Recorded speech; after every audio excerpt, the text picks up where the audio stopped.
Okay, minivan theology time. Woo! Here we go. This is going to be the first in a series of little, I don't know what, mini casts from the minivan, looking at verses that you find on refrigerator magnets or mugs or tote bags, really popular verses that everybody loves to quote and they don't really know why they love to quote them. And then the second part of this series down the road will be verses that you don't find on the magnets and the mugs. And why? Why don't you find them? Aren't all good verses good verses? Yes, they are. Okay, so I asked you guys to send me your top choices to be included in the refrigerator magnet series. And I got a lot of great verses and a couple super obscure weird verses that we will put into the second part of this series, but I like those too. But there was one that just rose to the top, and it was my number one verse as well, and it is Jeremiah 29:11. There's lots of different versions of this verse, but I'm going to read this version from, I think this is the ESV.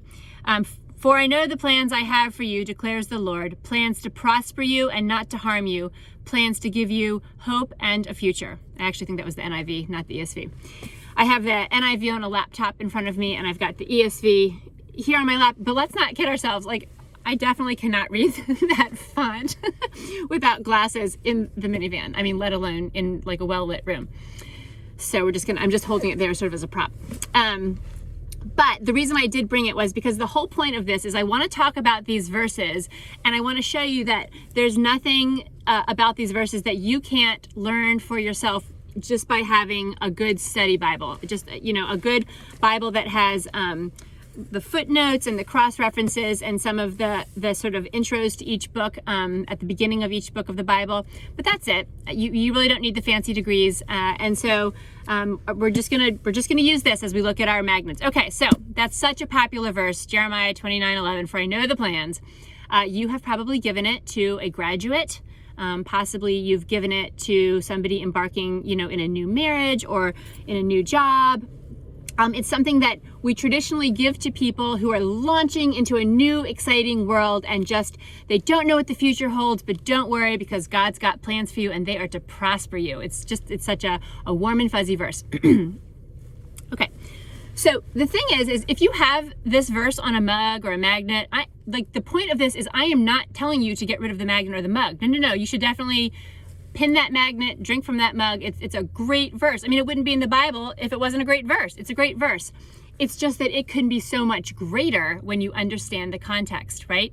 So I was trying to think about how to explain this, and I thought our family went on a trip last April, and it gave me this idea. So you've probably seen a photo of the Grand Canyon, or maybe you've gotten a postcard from the Grand Canyon. And so, I live in New England. It's really nothing like New England. So you get the photo, or you get maybe the National Geographic coffee table book, and you see a picture of the Grand Canyon, and you just can't believe it if it's the first time. Like, it's this huge, crazy, craggly, red, landscape. It's totally other and totally foreign, and it looks so amazing. And it's just right here in our country. It's on planet Earth. I mean, you just can't believe it if you're in a woodsy sort of area like New England, right? So the postcard is one thing, and it's incredible. It's true. It's real. You get a definite sense of what the Grand Canyon's like from the postcard, don't you? But if you drive to the Grand Canyon, which our family, we didn't drive to the Grand Canyon, but we approached the Grand Canyon by car, and you get out of your car and you walk, well, I don't walk to the edge of the Grand Canyon. This is a hard story to tell accurately because I'm so scared of heights. If you approach the edge of the Grand Canyon and you can peer over the edge, it's a whole different ball game than the postcard. It's a whole nother level, isn't it? It's like not just big and beautiful and red, but like I could fall in and die. And it's huge and crazy and like unbelievable. It's so big. It takes your breath away how big it is. I've been to it 3 times now, and I can't believe how big. I'm stunned every time. That first view, it's awe-inspiring, isn't it? You just can't believe how big the Grand Canyon is. And it just takes the postcard. You're like, well, never mind. I mean, I got it, but I didn't really get it. And then for those of us who are very brave, there's a third level of the Grand Canyon. And I am one of those people who is very brave. And this last April, I did a little hike into the Grand Canyon on the Bright Angel Trail, which everybody does. So yeah, if you go into the canyon, it's a whole nother level, because now you're not just like looking over the edge. It's not just sort of this big hole in the ground. you go into it. You're walking down along the edges. You're like trying to not plummet to your death over the side. There's the donkeys going by. You can smell them. There's the people walking up and down, passing out from the heat. You know, you can touch the sides. You can smell the sides. You're in the canyon. You're this teeny tiny speck inside the giant Grand Canyon. It's a whole different experience than the postcard. And certainly it's a bigger, better experience than peering over the edge. That is what this whole thing is going to be like when we look at these refrigerator magnets. The postcard's great. The verse is good. Of course it is. Getting to the canyon and looking over the edge, it's probably all that I was capable of up until this last April. That was all I was going to ever do. That's going to be what we're going to look at next. But getting into the canyon, that's the trick, isn't it? So what's the equivalent when we look at these verses? Well, for Jeremiah, it's chapter 29, so it's sort of right there in the middle. Here's a little fun fact for you. What do you think what do you think the longest book in the Bible is? Ooh. Is it Jeremiah? Yes, it is Jeremiah. Now, I know some of you are going to sit there and say, technically, there are other ways of defining what the longest book is, like Psalms. Psalms has more chapters. Okay, thank you. Thanks for playing. However, actually, the longest book by any metric that matters, and it's my little mini cast, so that's what matters, is Jeremiah. So it's really long, and you can't with one verse suddenly understand the entire context of the book, right? That would take a really, really long time. I definitely recommend, if you have the time, reading the entire book of Jeremiah sometime. But when you want to understand just a verse, you can sort of quick get the overview. If you have one of these Bibles, you can read the intro at the beginning, and here we learn Jeremiah is one of the what we call major prophets, and he lived for a really long time, and he had a really ridiculously hard life, like super hard, super strange. God asked him to do all kinds of wacky stuff. He was invaded, he was taken captive, hard life, but he stayed true and faithful to his call as a prophet for God and for God's people.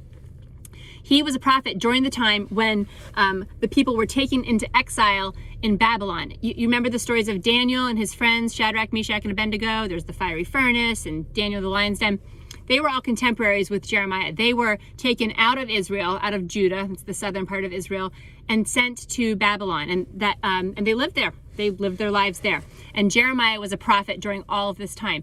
The other thing about Jeremiah is he doesn't write in chronological order. Why do that? Why make it easy? Why go from A to Z? No, he skips all around. So sometimes he's writing to the people in the land where he's living in Judah. Sometimes he's writing to the exiles in Babylon. Sometimes he's been taken captive to Egypt. And sometimes he's writing for the future yet to come for the exiles and the future yet to come for us. So it's a little crazy. And like I said, it's not in chronological order, so you never quite know what you're getting. Except here's something. Jeremiah 29, the chapter that our verse falls in, is very specific. It's a letter to the exiles in Babylon. And here's how we know it, because like the magnet and then blow it back up to the next level of context, the peering over the rim of the Grand Canyon, you should always look at the chapter that your verse is found in. And here in 29 verse 1, we see this handy little signpost that says, "This is the text of the letter that the prophet Jeremiah sent from Jerusalem to the surviving elders among the exiles and priests." So that's how we know what it is, because it says so.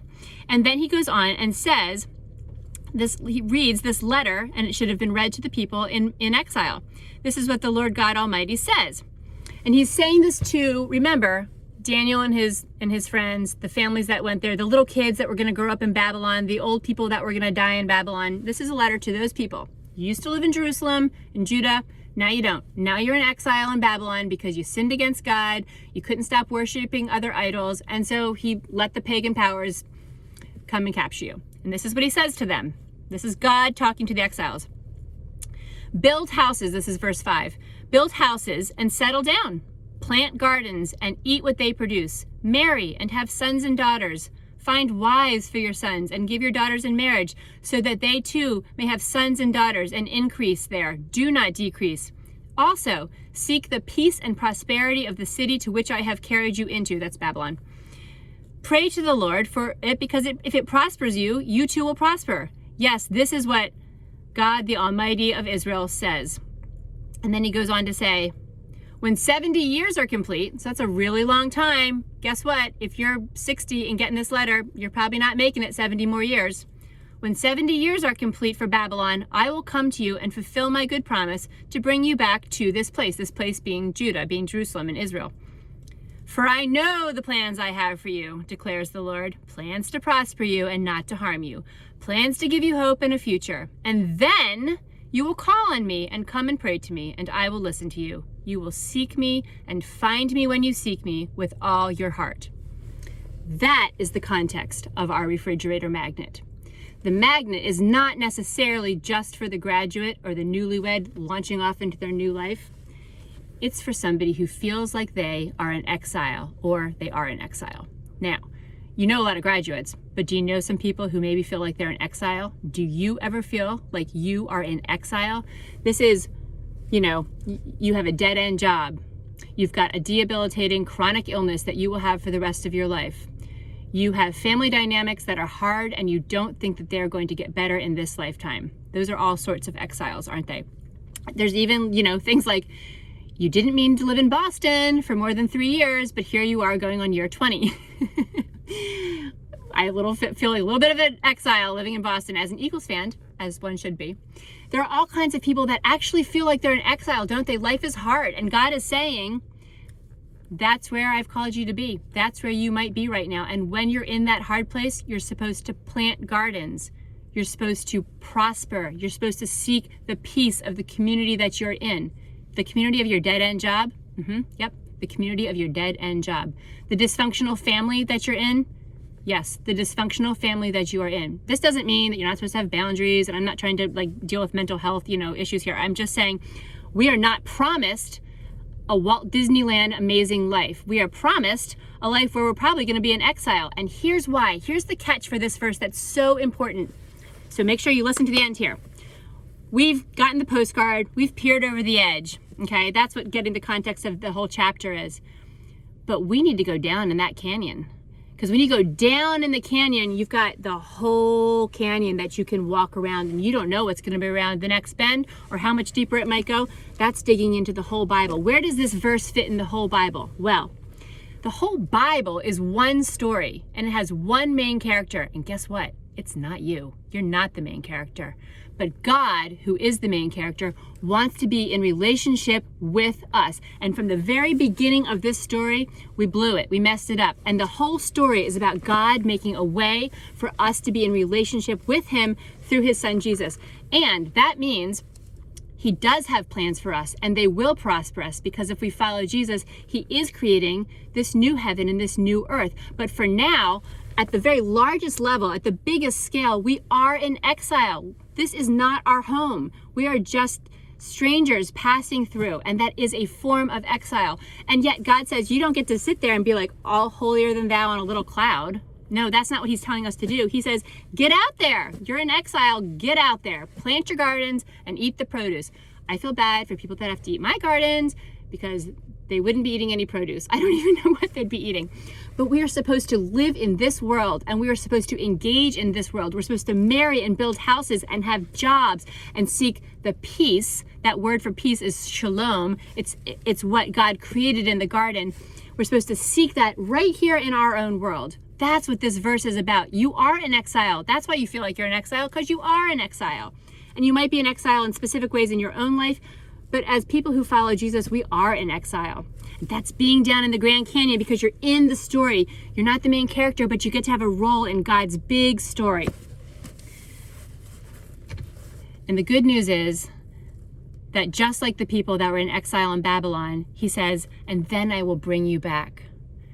And he's going to do the same for us. Someday, Jesus is going to call us home, and he will bring us back to what we were designed to be, the bodies we were meant to have, not these ones that break down where we can't read the font anymore.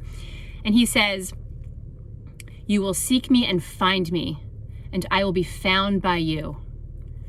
Jesus is just right there. He's ready to be found by us. If you don't know who he is, he says he's ready to be found. If you do know who he is, he's saying, get out there and live your life. It's not going to be a perfect life. Prospering does not mean that a giant fabulous house is going to fall into your backyard. It might wreck your yard if it did that. It doesn't mean you're going to get the raise. It doesn't mean you're going to have the fabulous car. It doesn't mean you're going to have the best degree. It doesn't mean your kids are going to behave.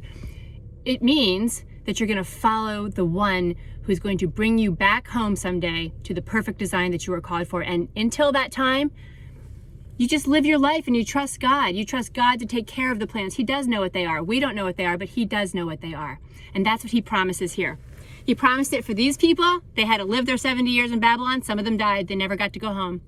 And he promises it for us. But when we die, if we follow Jesus, we are going to go home. So that's what this verse from the Grand Canyon below looks like.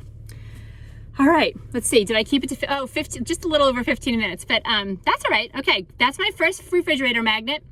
Keep sending me your ideas. Please subscribe on YouTube if you haven't yet, because I think that's how it's going to enable me to go live using my phone and not my laptop, so it's a little tricky to figure out the Wi-Fi situation. I'm in the parking lot. That's my hotel over there of this hotel at a volleyball tournament.